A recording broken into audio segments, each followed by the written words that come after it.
beaucoup d'être avec nous aujourd'hui. On est très heureux que vous soyez à nos côtés.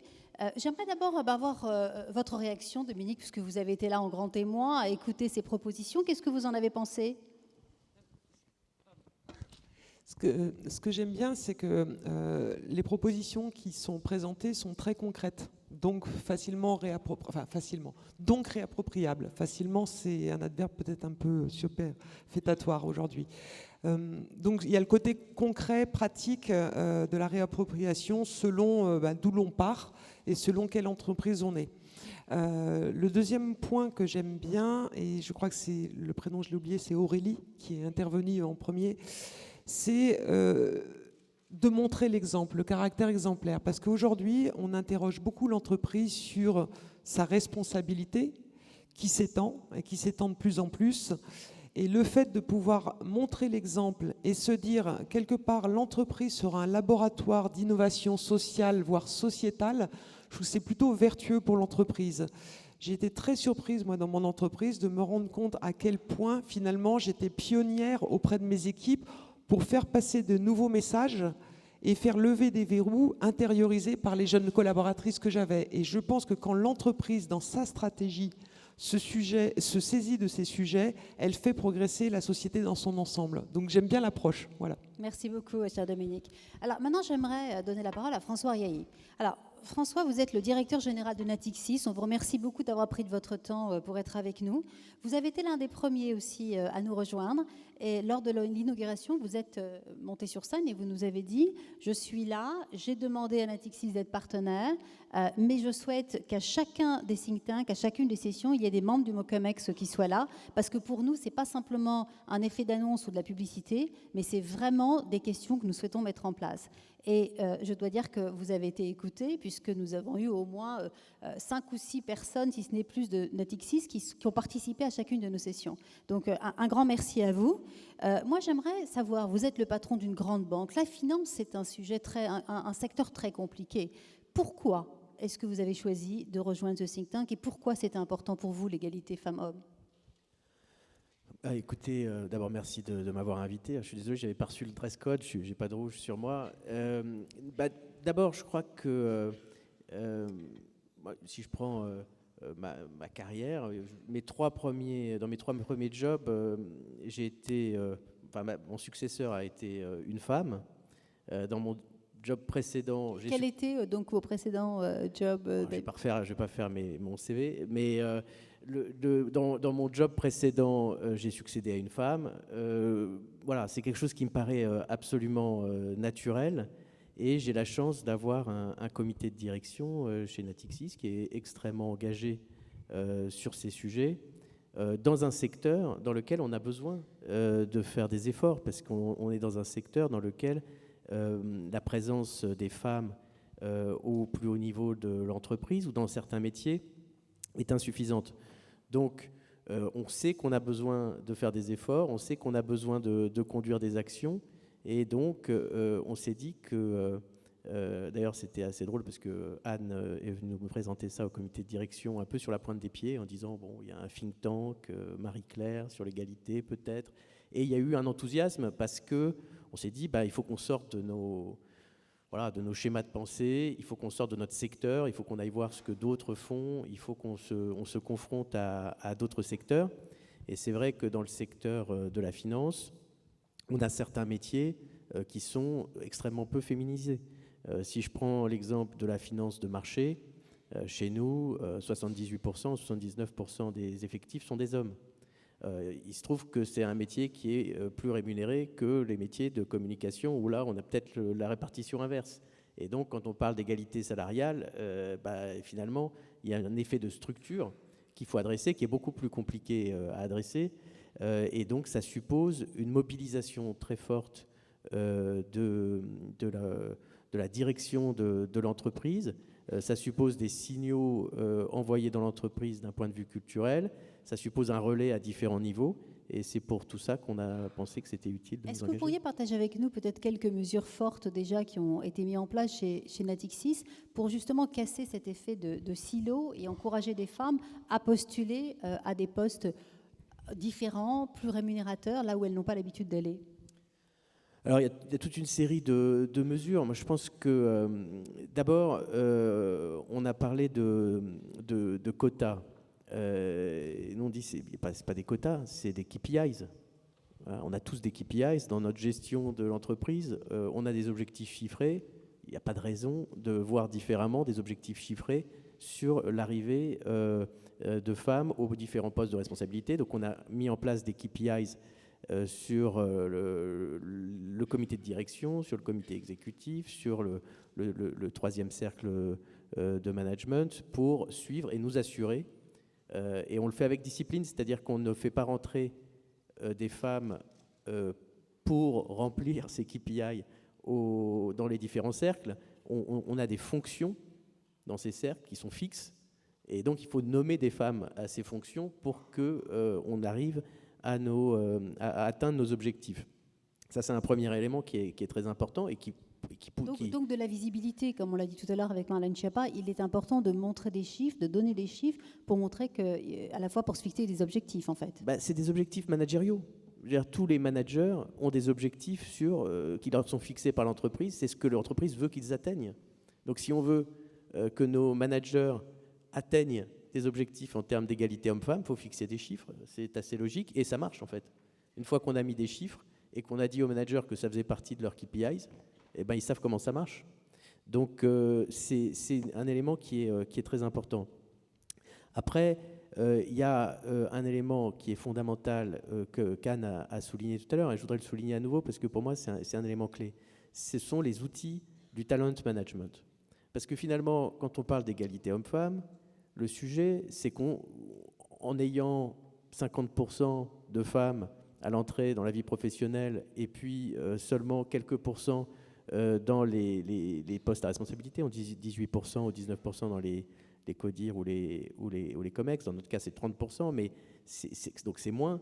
Qu'est-ce que ça veut dire ? Ça veut dire qu'on se prive de talent. Et donc, c'est là où est le sujet, ne serait-ce que pour l'entreprise. Il n'y a pas de raison qu'on se prive de talent. Et donc, comment on fait pour ne pas se priver de talent ? C'est aussi en ayant des outils de talent management qui soient efficaces. Parce que si les outils sont efficaces, à ce moment-là, on ne va pas se priver de talent. Et ça va jouer un rôle très important. Je prends un exemple. On a mis en place, sous l'instigation d'Anne, mais j'y ai participé aussi, un modèle de leadership. Dans ce modèle de leadership, on a défini exactement ce qu'on attend de nos leaders, quelles sont les qualités qu'on attend de nos leaders. C'est-à-dire, on dépasse l'habitude traditionnelle qui est finalement, quand on parle de leader, on a l'impression qu'on parle de charisme, et finalement, on a peut-être un peu dans notre subconscient, quand on parle de ça, on a un peu le mâle alpha. Voilà, quelqu'un qui est là, qui est présent, qui a ce qu'on appelle le leadership naturel. Vous savez qu'il y a des femmes qui ont du leadership naturel. Hein, mais évidemment, aussi, non, mais évidemment. Mais ce que je veux dire, c'est que si on définit exactement ce qu'on attend de nos leaders, en termes de le fait de savoir développer des talents, le fait de savoir travailler de manière collaborative avec les autres leaders, le fait d'inspirer ces équipes, on a défini six éléments du leadership. Quand on fait ça et quand on l'applique de manière rigoureuse, en fait, c'est pas spécialement dédié sur les femmes, mais du coup, c'est positif pour promouvoir les femmes parce qu'on détecte mieux les talents. Ça, c'est un élément. C'est aussi le fait d'avoir, quand on a une discipline sur la façon dont on recrute, dans la façon dont on fait des shortlists, à ce moment-là, on peut s'interroger sur le fait de n'avoir que des hommes dans les shortlists en amont, et à ce moment-là, on peut avoir des objectifs sur le fait d'avoir systématiquement des femmes dans les shortlists. Et donc, plus les outils du talent management sont professionnels et bien appliqués, et plus on est capable d'atteindre, par ailleurs, des objectifs qu'il faut fixer, parce que si on ne met pas des objectifs et une discipline, on s'aperçoit que le système, très naturellement, revient à ses habitudes. Merci beaucoup, cher François. On reviendra sur vos expériences un peu plus tard. J'aimerais aussi donner la parole à Olga Trotiansky. Olga, vous êtes la présidente du laboratoire de l'égalité. Peut-être pour ceux qui ne connaissent pas, vous pourriez peut-être nous redire deux mots sur le rôle du laboratoire de l'égalité. Et puis, vous êtes aussi membre de notre comité scientifique, donc on a été très heureuse d'avoir avec nous. Aussi, j'aimerais avoir un peu vos commentaires sur les propositions qui ont été faites. Bonjour à tous et à toutes. Écoutez, moi je suis ravie d'être présente ici. Le Laboratoire de l'égalité, c'est une association que nous avons créée à plusieurs avec des chercheurs, des entreprises, dans le public, dans le privé, aussi des politiques, pluriels politiquement, des organisations syndicales et patronales. Et l'objectif du Laboratoire de l'égalité, c'est vraiment d'avancer sur l'égalité femmes-hommes au travail.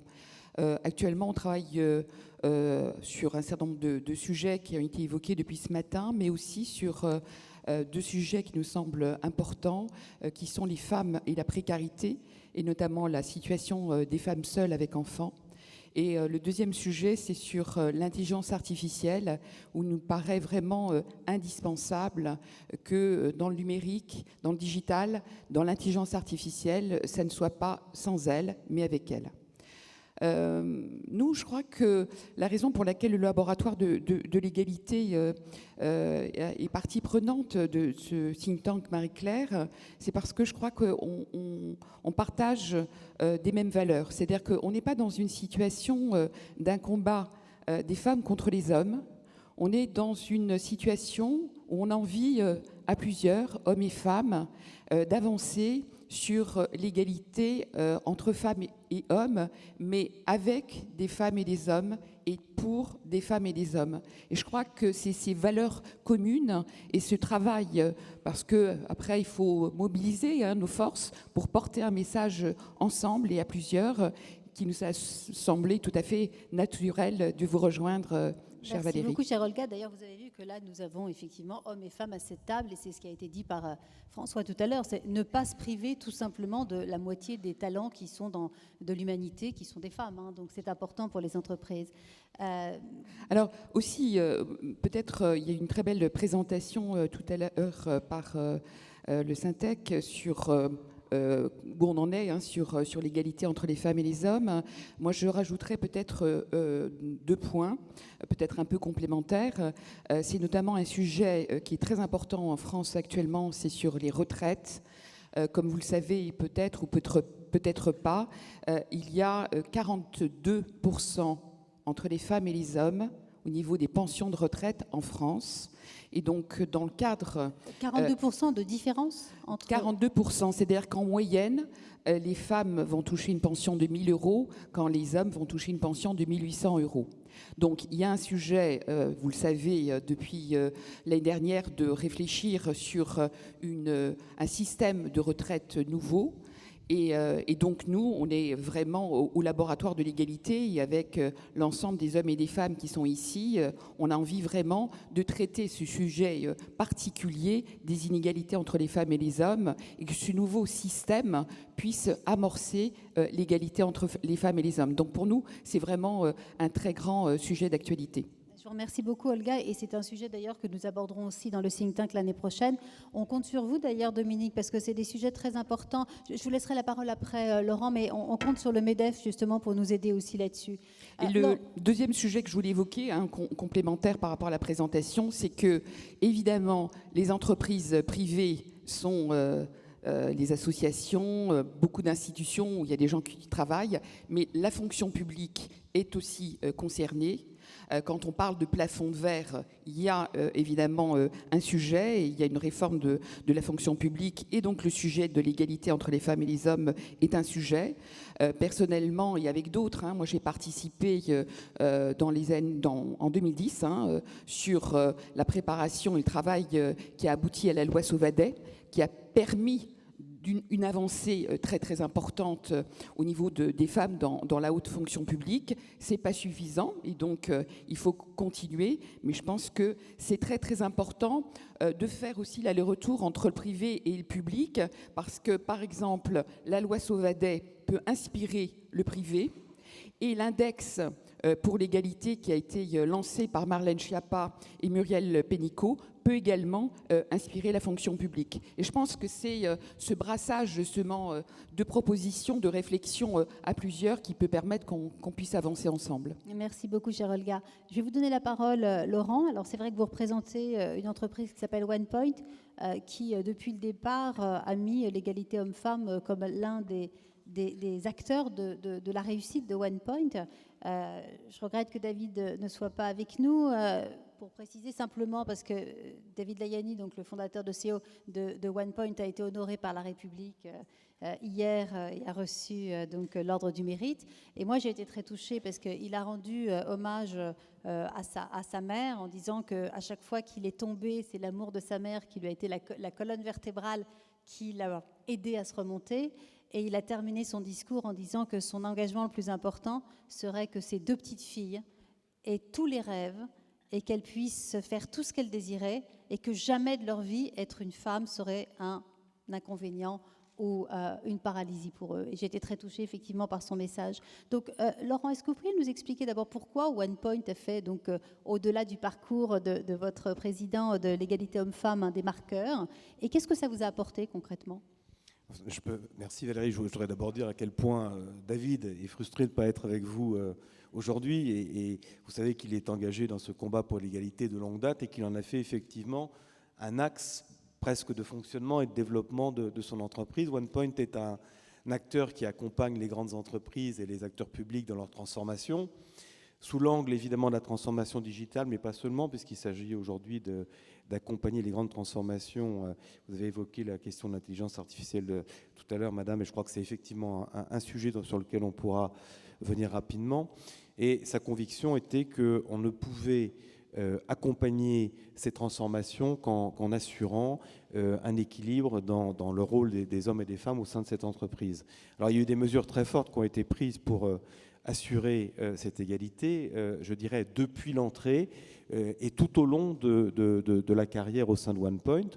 Il n'y a plus aucune discrimination salariale au sein de l'entreprise à date. Il n'y a plus aucune discrimination au moment de l'embauche. Et le seul biais qui aurait pu, on va dire, constituer une part de dérive dans le parcours au sein de l'entreprise, qui est la maternité, a été prise en compte. Et une mesure très forte et à la fois très simple qui a été prise est d'augmenter systématiquement les femmes qui partent en congé maternité et souvent de les promouvoir avant qu'elles ne partent en congé maternité. Je crois que c'est quelque chose qu'on peut applaudir quand même. Hein. C'est une mesure assez forte.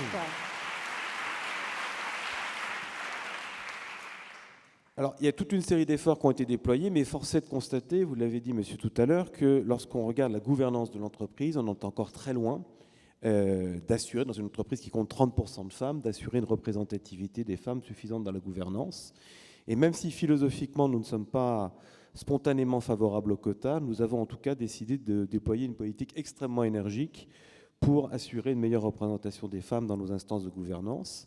Et ça se traduit par une politique de recrutement externe et de promotion interne qui vise à faire en sorte qu'un nombre croissant de femmes deviennent partenaires et puissent assumer les plus hautes responsabilités dans l'entreprise. Ce que je peux vous dire, c'est que cette démarche, elle est... Est-ce que vous avez mis en place ces shortlists que Anne Lebel tout à l'heure a suggéré, qui étaient une des mesures de notre think tank ? Oui, alors j'allais vous dire que la plupart, on a la chance que la quasi-totalité de ces mesures sont aujourd'hui mises en œuvre. Donc on accompagne, vous le savez, avec beaucoup d'engagement vos travaux et on y est présent et je vais y revenir dans un instant. Donc on sera ravis d'accompagner les prochaines mesures. Pour ce qui est des mesures qui sont proposées, elles sont, je crois, toutes mises en œuvre.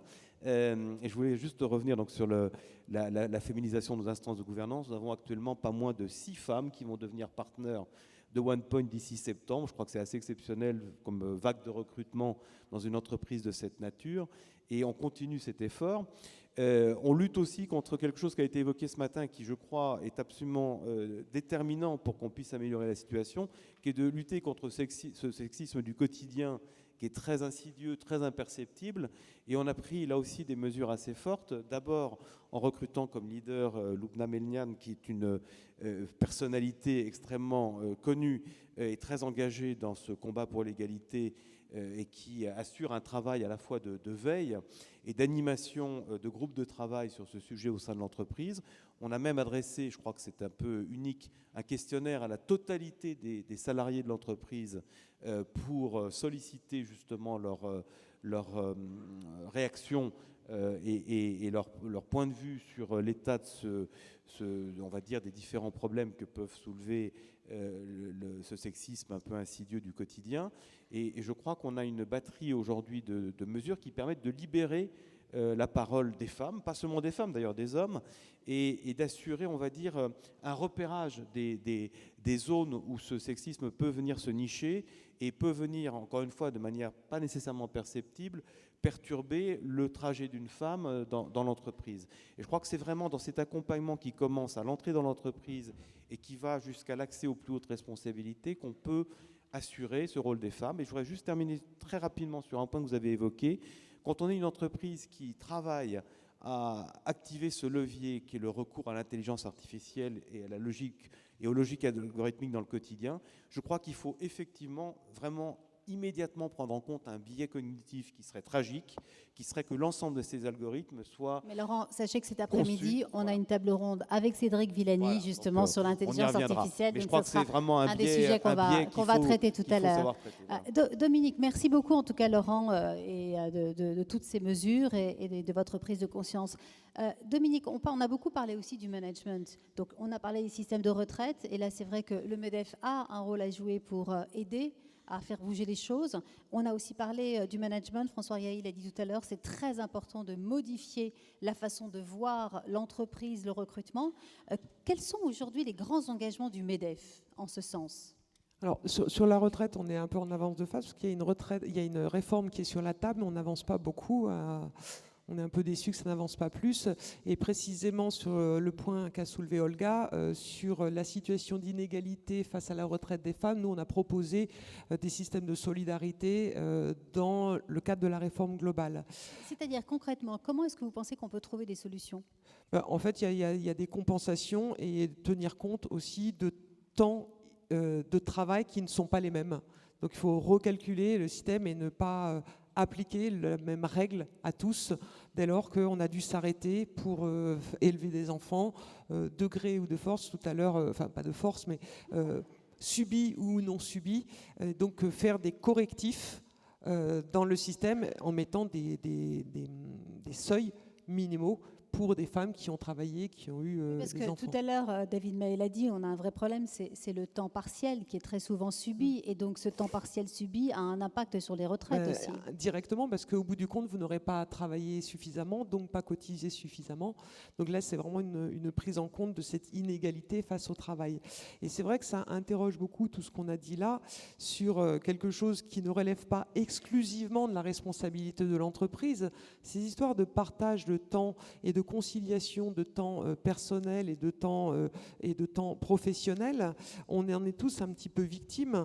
Et c'est vrai que je vais dire peut-être quelque chose qui n'est pas très politiquement correct, mais une des propositions consiste à dire le networking, il ne faut plus en faire de 18 à 21 heures.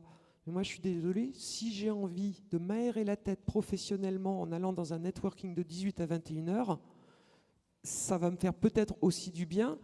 Le seul problème, c'est comment mes enfants vont être pris en charge.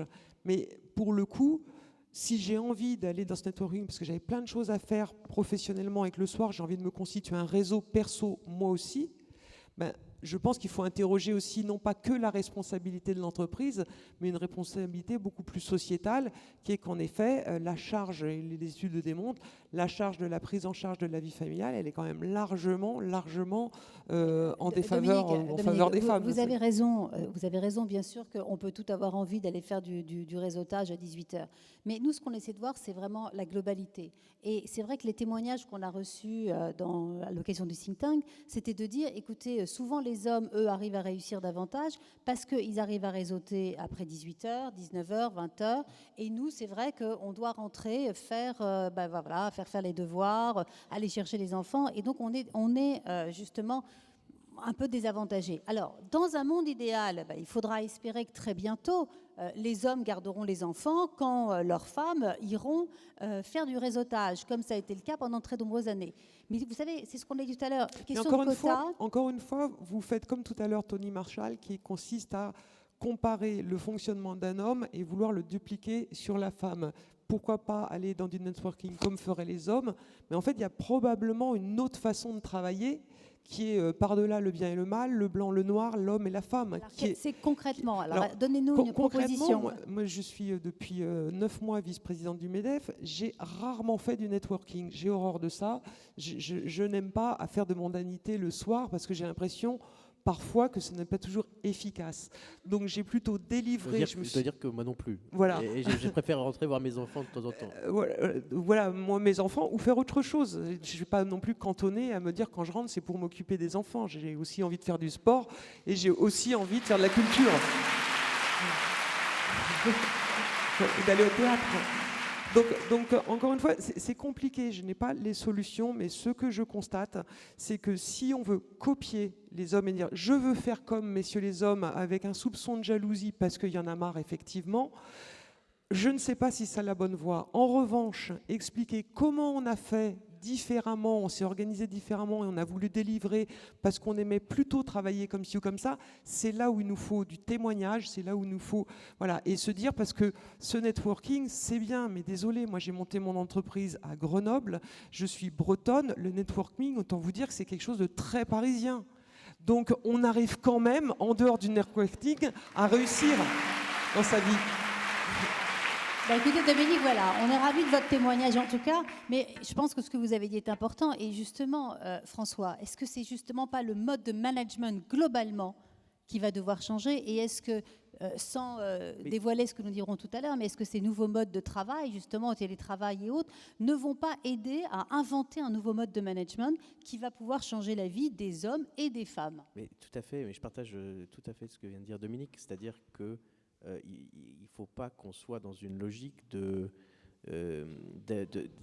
d'avoir en tête un monde qui a été fait un peu par les hommes et avec des traits spécifiques et de dire finalement les femmes vont entrer là-dedans. Je pense qu'au contraire, plus on approchera de l'égalité et plus ces sujets-là disparaîtront, et je pense qu'il faut qu'on y contribue. Moi, je pense que ce qui est très important, c'est de casser les stéréotypes. Et donc, moi, par exemple, je ne suis pas un adepte de dire il faut des femmes au comité de direction de l'entreprise parce que ça apporte une vision différente.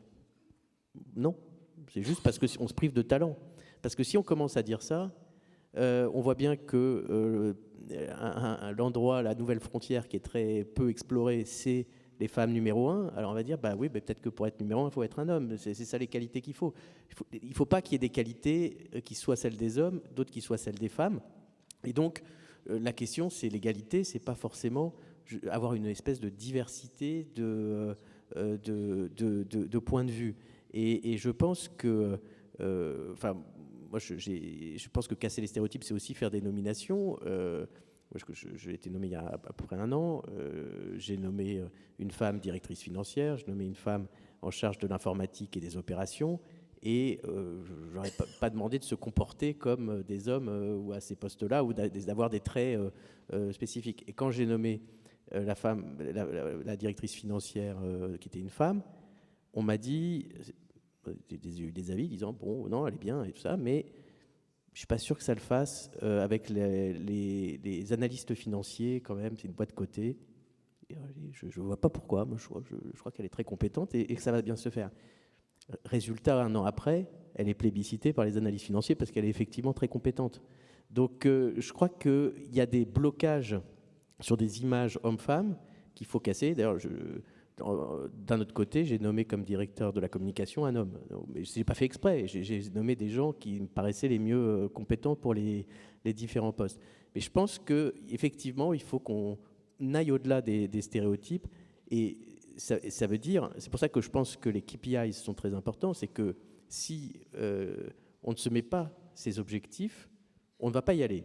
En revanche, si on se met ces objectifs, il faut y aller sans chercher à avoir une différenciation entre hommes et femmes, puisque si on atteint effectivement une égalité, si on atteint des niveaux de présence des femmes dans les différents métiers, dans les différentes instances de représentation qui sont satisfaisants, le changement sera naturel. Merci beaucoup, cher François, pour ces propositions et partagez avec nous. Alors, j'ai dit tout à l'heure que c'était avec vous, donc je voudrais savoir s'il y a des questions dans la salle avant de... Est-ce qu'il y a des questions dans la salle à nos intervenants? Est-ce que quelqu'un veut intervenir, poser une question? Ah, Madame, est-ce que quelqu'un peut apporter un micro, s'il vous plaît? Je vais vous demander de vous présenter très rapidement et de poser votre question. Bonjour à tous, je suis Sarah Meboura et je suis autiste de très haut niveau. J'ai les mêmes capacités que Cédric Villani et je suis très contente qu'il vienne cet après-midi. Et j'ai décidé de parler parce que ma génération de femmes autistes de très haut niveau, nous n'avons pas été diagnostiquées. Et on ne nous donne pas la parole en France, alors qu'on a des capacités exactement identiques à celles de Cédric, qui est le parrain de mon travail. Et j'aimerais bien aussi vous interpeller sur ce sujet-là, sur les différences cognitives qui aujourd'hui sont prouvées en neurosciences. Et ce ne sont pas quelque chose de déficient. Être autiste de haut niveau n'est pas quelque chose de déficient. On a des émotions qui sont un petit peu plus exacerbées, mais par contre, en efficience et en capacité d'analyse dans des domaines transdisciplinaires, on est les meilleurs. Beaucoup de pays l'ont déjà remarqué. Moi, ce sont les Asiatiques qui ont vu mes compétences, mais en France, on n'a accès absolument à rien. Alors, chère madame, d'abord, je vous remercie beaucoup pour votre témoignage. C'est La très discrimination important. Et je vais même vous demander, puisqu'on ne vous donne pas suffisamment la parole, moi, je voudrais vous donner la parole et vous mettre dans la lumière. Je vous demande de monter sur scène et de venir vous asseoir avec nous. Merci beaucoup. Merci.